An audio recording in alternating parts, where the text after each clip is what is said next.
Fire. It's one of the greatest hazards you can face at sea.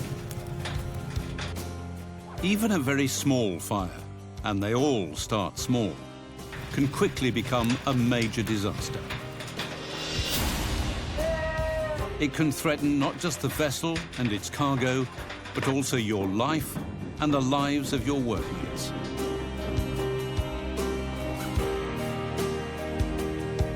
What's more, even if a fire doesn't kill you, it can change your life, your appearance, or your ability to provide for yourself and the people who depend on you.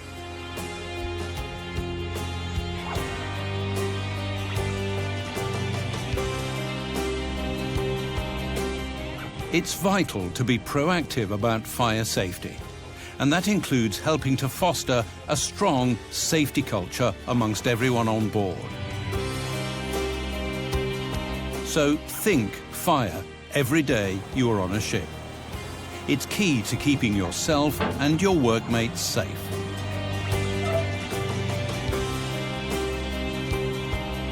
In this program, we look at the basics of firefighting, what action to take when an incident occurs, fire extinguishers, and general firefighting techniques.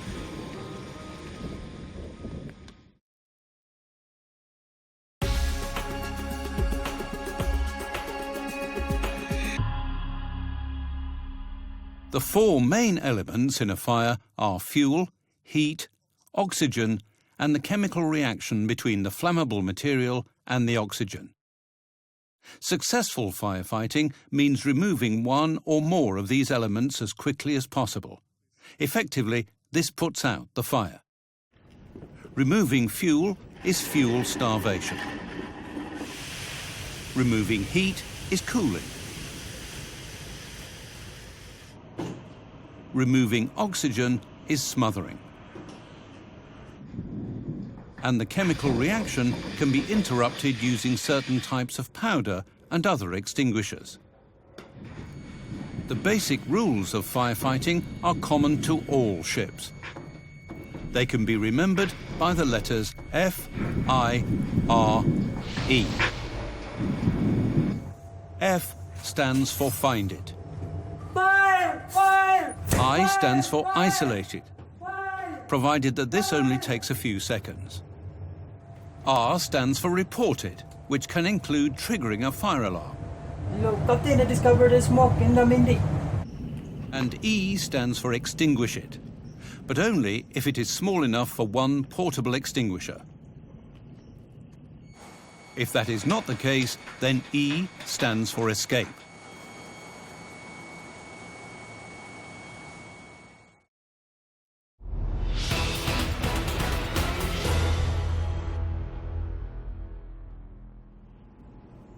Portable fire extinguishing equipment comes in different types.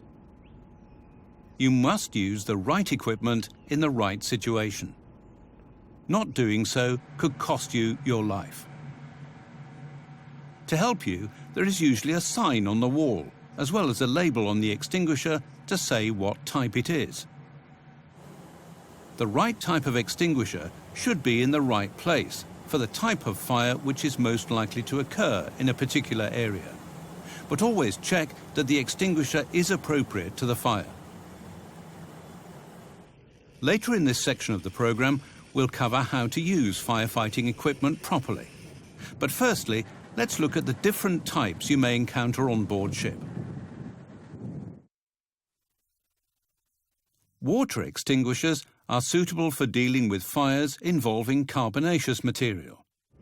As we noted in the first program of this series, carbonaceous material is any solid, non-metallic material which will burn if ignited and leaves a residue of ash when it does.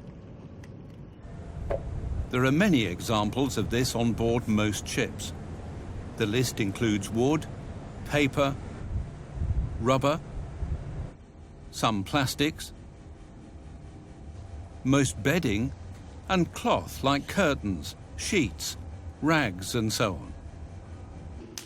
Water rapidly cools the burning material and hinders the spread of combustion. There are two basic types of foam extinguisher: stored pressure and the gas cartridge type. They are particularly suitable for use on flammable liquid fires. Direct the foam onto a vertical surface so it can flow down and over the entire surface of the burning liquid. Never aim foam directly at the surface of the liquid. If the liquid temperature is high and the surface is penetrated, the water content of the foam will rapidly turn into steam. This may produce the same boil-over effect you see when water is sprayed straight into burning oil. AFFF, aqueous film-forming foam, has considerable penetrating power and is particularly effective on flammable liquid fires.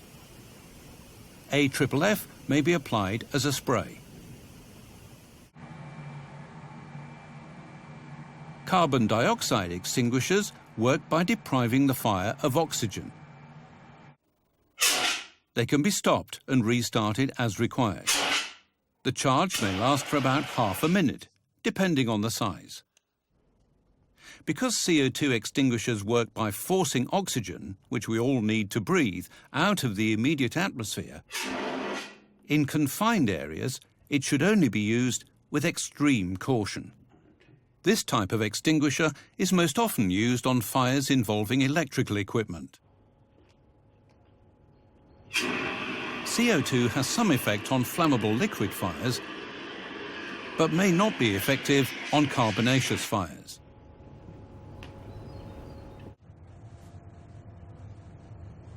Dry powder extinguishers act as a flame inhibitor.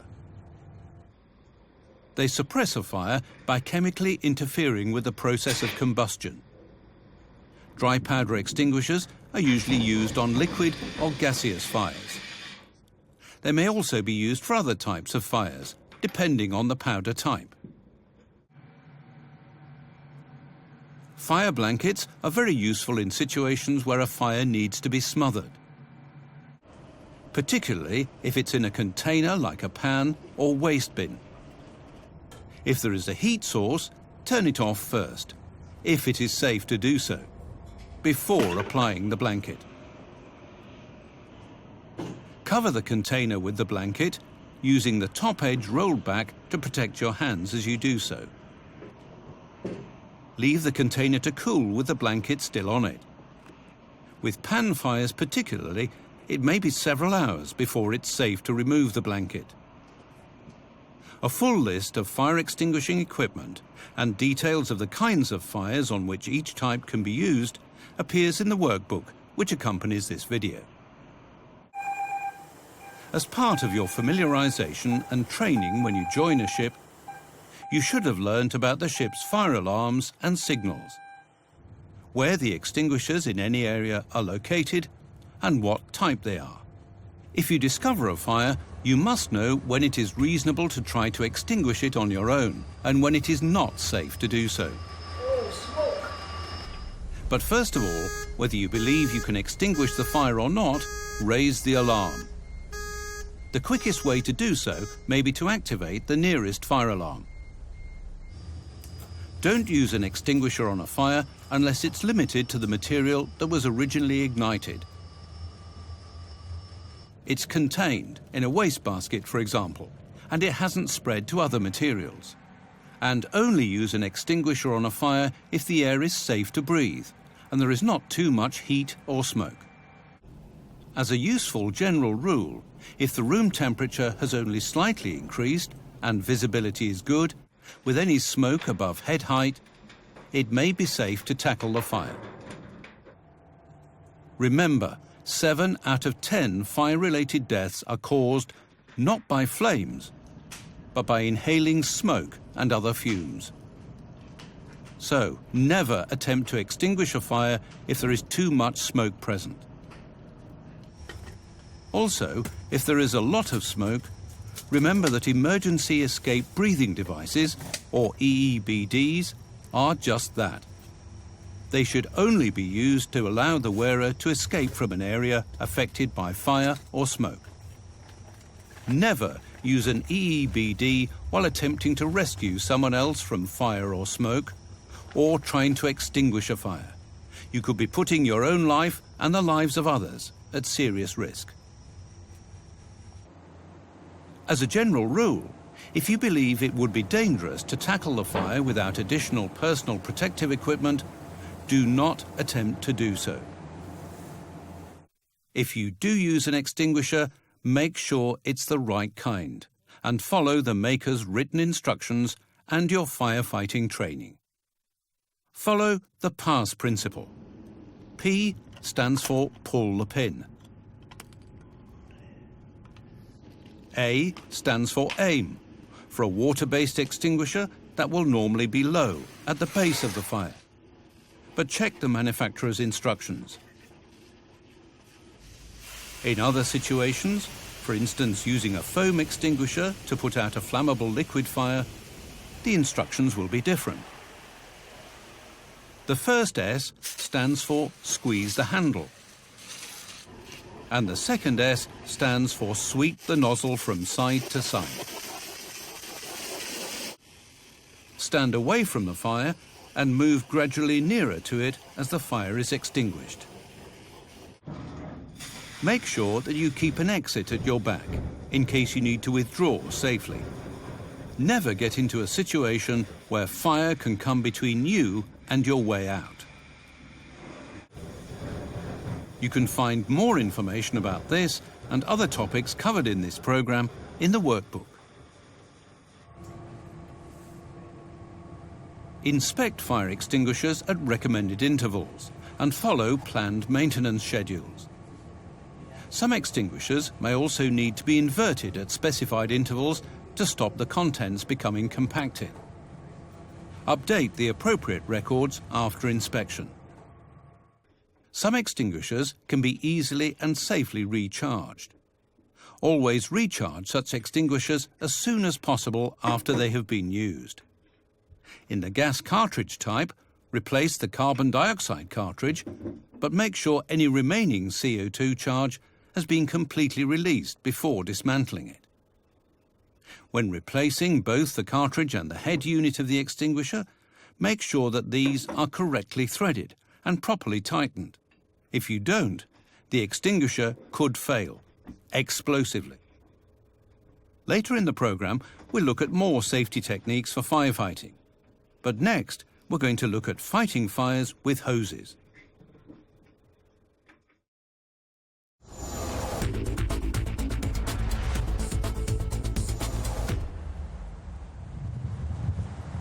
Of course, water is the most abundant firefighting medium available at sea. Although anyone on board may play a part in the storage and maintenance of hoses, pumps and other firefighting equipment, fighting fires with water hoses is usually done only by firefighting teams, who are able to follow the procedures and guidelines which form part of their specific training. First, however, the water must be pumped to the hydrants. At least 2 main pumps should be available for this. For safety reasons, a third backup pump, the emergency fire pump, is usually located away from the engine room.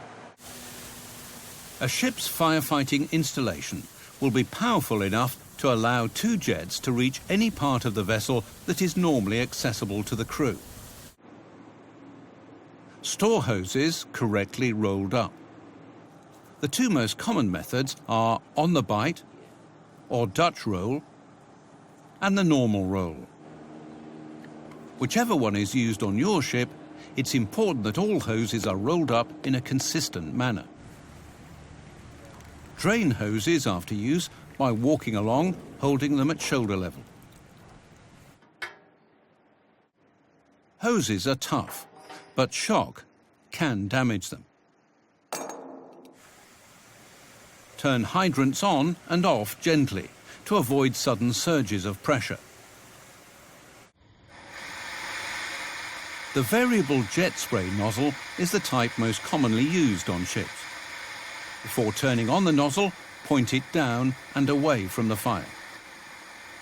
Set the spray to a fine, wide water curtain to cool and protect the operators as they get near the fire.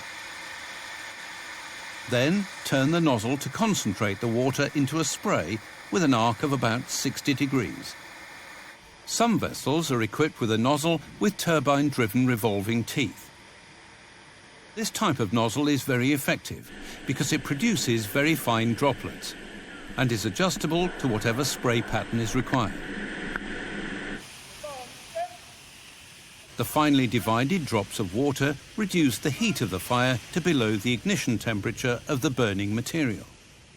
As well as this, the resulting blanket of steam helps seal off the fire.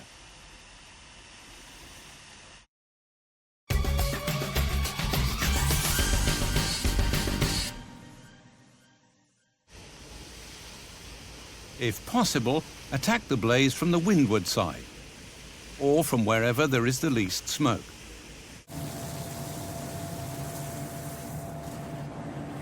Before opening the door to a fire area, feel the heat of the door with the back of your hand, up and down, and then the handle. If the door opens towards you, keep your shoulder and knee against it and open it slowly. Remember that the fire in the room may have generated a quantity of hot and flammable gas. In contact with the air, it may flash, perhaps with explosive violence. The fire will suck cold air in from low down, and flames will billow out from the top of the entrance. So keep low and on the hinged side of the door. If a door to a fire is open, close it. This will contain the fire and deprive it of air. In fires, keep low. Not only will you be able to see better, but even if you are wearing breathing apparatus, you won't feel the effects of heat and steam as quickly. When working in smoke, feel your way ahead with your feet. Keep them flat on the deck.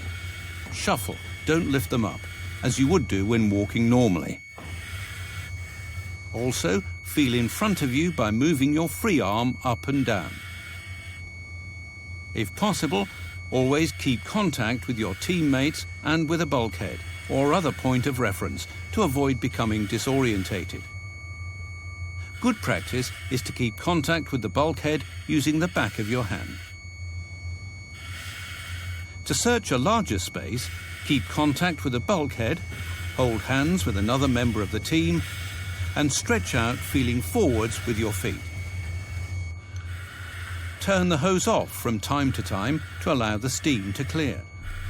This stops the team being scalded by the steam, improves visibility, and reduces the humidity. In a real situation, you may only be able to see a few centimeters. When working with breathing apparatus, check your gauges regularly. This is especially important before going further into a space or down a ladder. As a useful general rule, assume that the air supply from the breathing apparatus will last a maximum of 15 minutes.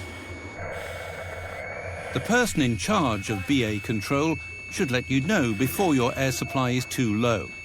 But even if they have not done so, if you hear the whistle or other signal that indicates your air supply is running low, turn back immediately. To get down a ladder, cool the area, and then lower the hose to the bottom of the ladder. The first person down must wait for their teammates before hitting the fire. If you don't do this, steam could go up the hatch and scald your companions. Work as a team and look after each other. Always warn others of any obstruction as you advance. Right, are you ready? 1, 2, 3, 4. 1, 2, 3, 1. Put your head down. Although most BA sets require little onboard maintenance, inspect them and any other personal protective equipment you may need to use in a fire emergency at least once a month, or in accordance with the manufacturer's recommendations. This is a vital aspect of safety in firefighting. And finally, make sure you always obey the rules for effective firefighting. Sound the alarm promptly. Captain discovered a smoke in the Mindy. Give proper information and muster without delay. Know the equipment, where it is kept and how to use it. Take fire drills seriously. They may save your life. Remember, nearly all shipboard fires can be extinguished if they are reported and tackled correctly in their early stages.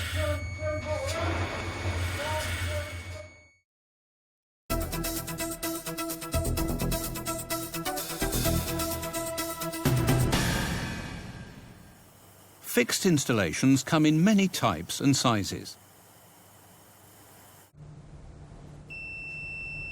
High fog systems are designed for use in crew and passenger accommodation and in enclosed spaces. They propel microscopic-sized water droplets into the fire area, which then absorb energy by cooling air and fire gases. Water spray and drencher systems are often fitted on passenger cruise ships and ferries to extinguish accommodation and vehicle deck fires respectively. Fixed CO2 systems are stored in large cylinders, which must be regularly checked for content.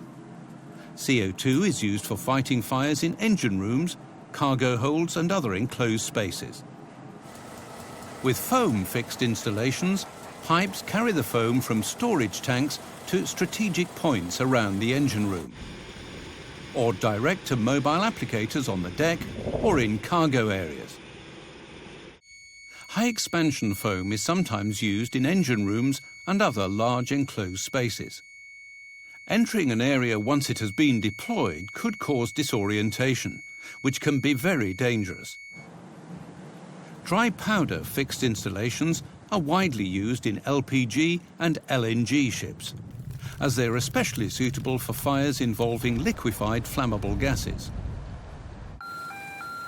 In the event of a serious fire in an engine room, pump room or cargo hold, where the safety of the vessel is threatened, Okay, Chief, be sure that everybody is out from the engine room when... the master will have to make a judgment about the right time to use a fixed installation, especially one, like a CO2 installation, for example, which is considered to be a last chance means of extinguishing a fire. Chief, Captain, start deploy the CO2. Yeah, okay. Using such an installation means the affected area has to be evacuated prior to its use and will remain unsafe to enter until the fire has been fully extinguished and reignition is no longer likely. So, if an installation of this type is to be used, first evacuate the area. Then close all doors, stop all ventilation and extraction fans, and close all funnel flaps. And take a roll call to make sure everyone on board is accounted for. Once all this has been done, the CO2 or other agent can be introduced into the area. If possible, boundary cool the area to ensure all the heat is dissipated before attempting to ventilate the space. If you don't do this, the fire may spread or reignite. You can find more information about the topics we've covered in the workbook. Next, let's briefly look back at some key points from this programme.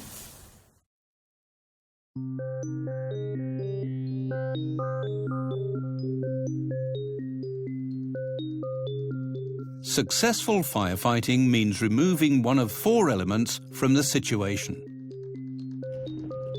Removing fuel is fuel starvation. Removing heat is cooling. And removing oxygen is smothering. You can also interrupt the chemical reaction without which the fire cannot survive. The basic rules of firefighting are: find it, Fire! Fire!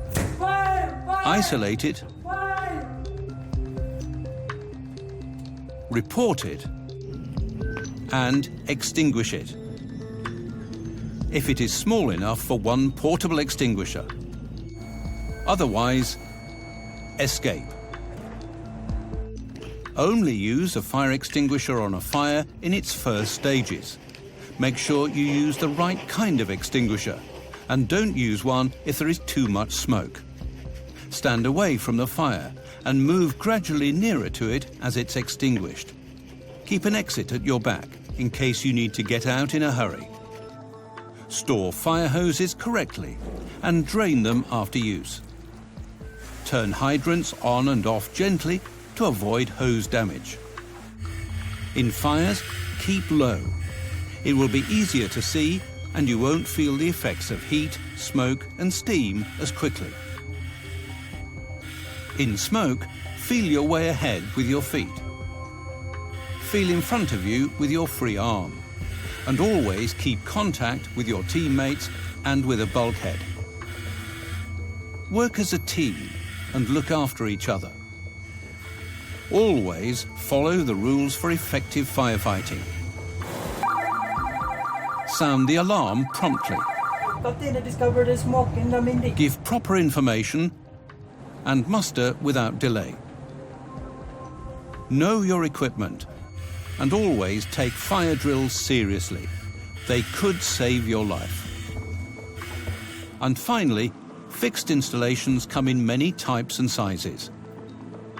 They can prove vital if the safety of the vessel is threatened. Posters are an effective way of reminding seafarers about safe working practices. There's more information about posters in the workbook. This Videotel programme is the second in a series of 5 on firefighting at sea. Programme 1 deals with fire prevention. Programme 3, the next in the series, with command and control at the incident. Programme 4 with command and control by the master. And Programme 5 with machinery space fires. Further information can be found in the workbook which accompanies this series of programmes.